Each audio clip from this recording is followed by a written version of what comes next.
Hi guys, welcome back. आज इस video के अंदर मैं आपको बताने वाला हूं 7 बेस्ट कॉलेजेस फॉर एलएलबी। ये कोई पर्टिकुलर सीक्वेंशियल ऑर्डर नहीं है, ना ही ये इस तरह से मैंने सोचा है कि इसमें मैं किसी कॉलेज को छोड़ दूं या किसी कॉलेज को प्रेफरेंस दूं, या इसमें कोई भी मैंने लॉजिक नहीं लगाया है। मैंने कोशिश की है कि मैं 7 बेस्ट कॉलेजेस को फिगर आउट करूं एंड आपके सामने प्रेजेंट करूं। कुछ ऐसे कॉलेजेस हो सकते हैं जिनको आपको देख के ऐसा लगे कि ये कैसे बेस्ट कॉलेज में आ गया, या फिर आपको ऐसा लग सकता है कि इस कॉलेज को आप कैसे मिस कर गए। लेकिन आपको लॉजिकली सोचना है इस चीज के बारे में कि अगर एक नॉर्मल स्टूडेंट कॉलेजेस को प्रेफर कर रहा है तो वो किस तरह से प्रेफर करता है।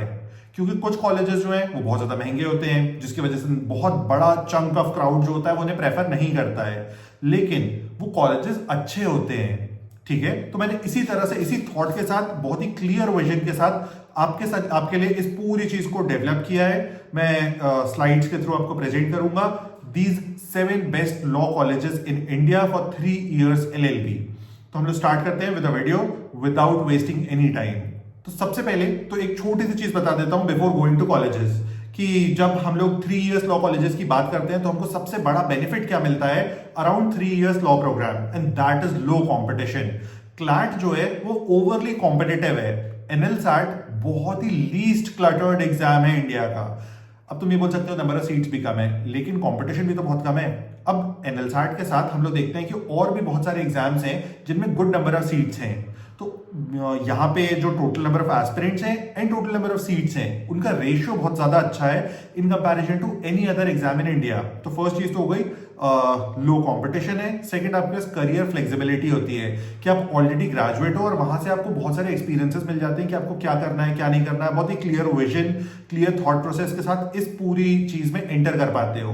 अगली बात आती है कि ये जो कॉलेजेस होते हैं बीसीआई अप्रूव्ड होते हैं, यानी कि ऐसा कोई भी कॉलेज नहीं है जो मैं बताने वाला हूं। हालांकि इंडिया में बहुत सारे फेक लॉ कॉलेजेस एग्जिस्ट करते हैं जहां पे गलत तरीके से लॉ की डिग्री को दिया जाता है, जो गलत प्रैक्टिसेस को करते हैं। लेकिन मैं वो आपको किसी भी तरह की क्वेरी क्वेश्चन डाउट होता है इन अराउंड कोई भी लॉ कॉलेज इन इंडिया, तो आप मुझे रीच कर सकते हो और पूछ सकते हो। मेरा नंबर जो है वो लिंक इन डिस्क्रिप्शन में है। प्लस मैं चाहूंगा कि आप मेरा टेलीग्राम चैनल ज्वाइन कर लो, आप मेरी व्हाट्सएप कम्युनिटी ज्वाइन कर लो। वहां पे मैं सारी अपडेट्स देता हूं in and around NLSAT and other 3 years LLB options. Finally जो 3 years प्रोग्राम है उसमें ऐसा नहीं होता है कि आपको बीए भी पढ़ना है या आपको बीएससी भी पढ़ना है या आपको बीकॉम करना है। तो इस तरह की सारी चीजें नहीं होती हैं। आपका क्लियर विजन होता है कि आप लॉ करने वाले हो एंड 3 years में आपको सिर्फ लॉ की पढ़ाई कराई जाती है, और वहां पे आपको बियॉन्ड लॉ बहुत सारी चीजों के बारे में सोचना नहीं पड़ता है। क्लियर कट विजन के साथ आप एंटर कर पाते हो। अब हम लोग आते हैं first and best law school of India पे, that is NLSIU Bangalore. NLSIU Bangalore ने आज से कुछ साल पहले अपने एनएलसैट प्रोग्राम को स्टार्ट किया था। अब इनका जो एनएलसैट प्रोग्राम है वो इंडिया का सबसे प्रोमिनेंट एंट्रेंस एग्जाम है for 3 years LLB। NLSIU special क्यों है? क्योंकि लास्ट बहुत सारे ईयर्स से ये इंडिया का बेस्ट कॉलेज है। ठीक है, इसकी एनआईआरएफ रैंकिंग जो है वो नंबर 1 है। मतलब मेरे को तो मैंने क्लैट 2015 लिखा था एंड ट्रैक किया था, और मैंने क्लैट की प्रेपरेशन स्टार्ट की थी बैक इन 2014। अब मेरे जो सीनियर्स थे, मुझसे 2 साल बड़े लोग थे जो क्लैट में अपीयर किए थे, वो भी बोलते थे कि एनएलएसआईयू बेस्ट है। और क्लैट एग्जाम 2008 में स्टार्ट हुआ था, एनएलएसआईयू बना था 1986 में।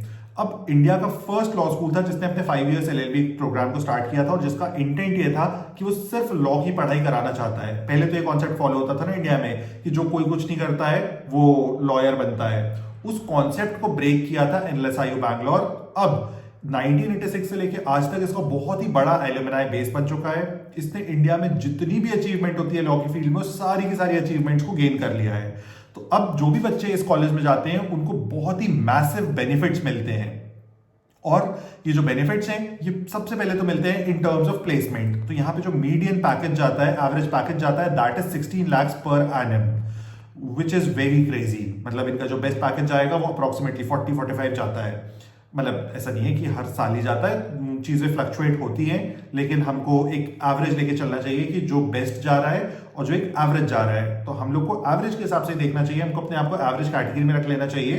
तो हम ये सोच सकते हैं 16 लाख इज गुड अमाउंट, और अगर मैं 3 साल में कुछ भी एक एक्स अमाउंट को इन्वेस्ट कर रहा हूं और मुझे चौथे साल पे एक प्लेसमेंट मिल जाती है या तीसरे साल के एंड पे एक प्लेसमेंट मिल जाती है 16 lakhs, तो it is really very good. अब सबसे बेस्ट लॉ स्कूल है, बेस्ट फैकल्टीज है, बेस्ट इंफ्रास्ट्रक्चर है। इंफ्रास्ट्रक्चरली थोड़ा सा लास्ट कुछ ईयर्स में वीक हो गया है, क्योंकि बहुत सारे नंबर ऑफ स्टूडेंट्स को इसने एंट्री दी है। इन्होंने मल्टीपल तरीके के प्रोग्राम्स को स्टार्ट कर दिया है। पहले तो इन्होंने अपने 5 इयर्स लॉ की सीट्स को बढ़ा दिया, फिर एनएलसैट को स्टार्ट कर दिया, उसके ऊपर से इन्होंने अपने बीए प्रोग्राम को स्टार्ट कर दिया। तो इंफ्रास्ट्रक्चरली तो ये लोग बहुत अच्छे नहीं है आज के स्टेट में। और बैंगलोर में जैसे कि आज से 2 साल पहले पानी की प्रॉब्लम हुई थी, इस तरह की प्रॉब्लम्स होती रहती हैं आजकल। तो बोलना चाहिए कि इंफ्रास्ट्रक्चरली तो थोड़े से कहीं पीछे हैं। बाकी जो न्यूली एस्टैब्लिश्ड कॉलेजेस हैं उनके ऑब्वियसली इंफ्रास्ट्रक्चर ज़्यादा बेहतर होता है, लेकिन जो क्वालिटी एजुकेशन है वो सबसे बेस्ट है। प्लेसमेंट्स बेस्ट मिल जाएंगी आपको। इसके बाद जो एक्सपीरियंसेस होते हैं बेस्ट होते हैं, को करिकुलर्स बेस्ट होते हैं। तो हमको इन्हीं सारी चीज़ों को देखते हुए सोचना चाहिए, हमें किसी भी एक या दो चीज़ पे कभी भी स्टिक नहीं करना चाहिए। तो एनएलएसआईयू तो बहुत ही ऑब्वियस था। अब हम लोग आते हैं सेकेंड लॉ स्कूल पे।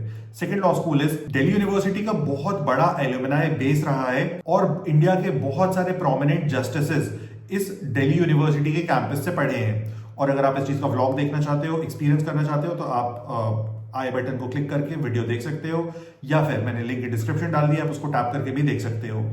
बहुत बड़ा एल्यूमिनाई बेस है। इनका जो एंट्रेंस एग्जाम है दैट इज CUET। अब CUET का जो एग्जाम होता है वो अप्रोक्सीमेटली मार्च में होता है, तो आपको उस एग्जाम के लिए प्रिपेयर्ड रहना चाहिए और उसमें बहुत अच्छे से परफॉर्म करने की कोशिश करनी चाहिए। टोटल नंबर ऑफ सीट्स बहुत ज्यादा है, लेकिन सारे कैंपसेस अच्छे नहीं हैं। आपको कुछ पर्टिकुलर कैंपसेस को ही प्रेफर करना चाहिए, सारे कैंपसेस का थॉट हटा दो। हम मूव करते हैं क्योंकि इसमें बहुत ज्यादा कुछ मुझे नहीं लगता तुमको जानने की जरूरत है। दिल्ली यूनिवर्सिटी ऑलरेडी बहुत ज्यादा प्रोमिनेंट है, बहुत ज्यादा पॉपुलर है। तो हम लोग को नेक्स्ट कॉलेज पे जाना चाहिए and that is GLC Mumbai. GLC Mumbai जो है ये इंडिया का ओल्डेस्ट लॉ कॉलेज है। इसको इस्टेब्लिश किया गया था 1855 में। 3 इयर्स LLB प्रोग्राम को इसने ओरिजिनली स्टार्ट किया गया था, यहीं से 3 इयर्स LLB प्रोग्राम इंडिया के अंदर। 5 इयर्स NLS बैंगलोर है, 3 इयर्स का प्रोग्राम जो है उसको स्टार्ट किया है GLC मुंबई 1855। अब अगर तुम देखोगे तो इनकी बहुत ही रिच लेगेसी है। इंफ्रास्ट्रक्चरली थोड़े से वीक हैं, लेकिन मुंबई के सेंटर में है।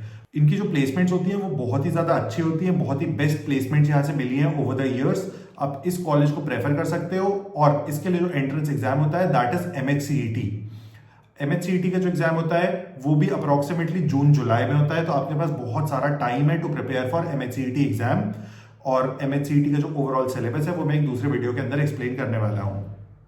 नेक्स्ट कॉलेज पे आ जाते हैं। Next college is Banaras Hindu university. India का बिगेस्ट कैंपस है और जो एंट्रेंस एग्जाम को ये फॉलो करता है दैट इज CUET। CUET की मैं आपको डेट्स ऑलरेडी बता चुका हूं। तो Delhi university and Banaras Hindu university को आप प्रेफर कर सकते हो through CUET। Total number of seats बहुत ज्यादा कम है in Banaras Hindu university, but total number of aspirants जो है वो भी बहुत ज्यादा कम है for 3 years LLB। So I don't think it's a very big problem. Next college जो है that is Symbiosis law school Pune. Symbiosis law school Pune जो है इसके एग्जाम्स जो है वो दिसंबर में कंडक्ट हो गए हैं इस साल।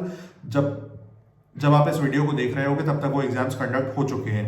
तो आई डोंट थिंक कि मुझे सिम्बायोसिस इसके एंट्रेंस एग्जाम के बारे में बहुत ज्यादा कुछ आपको बताना चाहिए, लेकिन इनकी प्लेसमेंट्स बहुत ज्यादा अच्छी हैं। इनकी जो प्लेसमेंट्स है वो काफी अच्छी हैं और इनको NIRF ने इस साल 7th रैंक किया है। 6th college is Jindal global law school Sonipat. Jindal थोड़ा सा एक्सपेंसिव है और मैं चाहूंगा आप इस एक दूसरी वीडियो को देखो फॉर जिंदल। इसमें मैंने नेहल से बात की है अराउंड जिंदल। नेहल जो थी उसको NLU उड़ीसा मिल रहा था फॉर 3 इयर्स LLB और उसने NLU उड़ीसा छोड़ के जिंदल को प्रेफर किया था। तो आप शायद ज्यादा बेहतर समझ पाओगे कि जिंदल में क्या चीजें अच्छी हैं, क्या कमियां हैं, और NLU उड़ीसा के ऊपर क्या आप प्रेफर कर सकते हो कि नहीं। थोड़ा सा एक्सपेंसिव है बट आप सोच सकते हो। Lastly ILS Pune. ILS Pune जो है वो बिल्कुल GLC का नेक्स्ट कॉलेज है। MHCET का जब एग्जाम होता है तो सबसे पहले GLC की सीट्स भरती हैं, उसके बाद आता है ILS का नंबर। ILS जो है वो सेकंड बेस्ट कॉलेज है इन MHCET exam. Private government aided college है, ठीक है। इसका इंडिया में लॉ स्कूल्स में सबसे बिगेस्ट कैंपस है, स्पेसिफिकली इन लॉ स्कूल्स जो सिर्फ लॉ का प्रोग्राम ऑफर कर रहे हैं। ओवरऑल प्रोग्राम्स आप देखोगे तो BHU का कैंपस सबसे बिगेस्ट है, लेकिन सिर्फ लीगल प्रोग्राम्स में इसका बिगेस्ट कैंपस है। अगेन प्लेसमेंट्स बहुत ज्यादा अच्छी हैं और अगर आप इनमें से किसी भी कॉलेज के बारे में और ज्यादा जानना चाहते हो या इनके एंट्रेंस एग्जाम की तैयारी कर रहे हो, उससे रिलेटेड हेल्प चाहते हो, तो आप मुझे रीच कर सकते हो। फर्दर आप किसी और कॉलेज के अराउंड प्लान कर रहे हो या सोच रहे हो कि आप इस कॉलेज को कंसिडर कर सकते हो, उस कॉलेज को कंसिडर कर सकते हो या नहीं, तो भी आप मुझे रीच कर सकते हो और हम लोग बातचीत कर सकते हैं, फिगर आउट कर सकते हैं आपके लिए कि बेस्ट कॉलेज कौन सा होगा। नेक्स्ट टाइम मिलते हैं with one of the strategy videos which is going to be very helpful for you in your preparation. तब तक सब्सक्राइब कर देना, बिल्कुल भी मिस नहीं करना सब्सक्रिप्शन को, क्योंकि वो मेरे लिए मोटिवेशन है।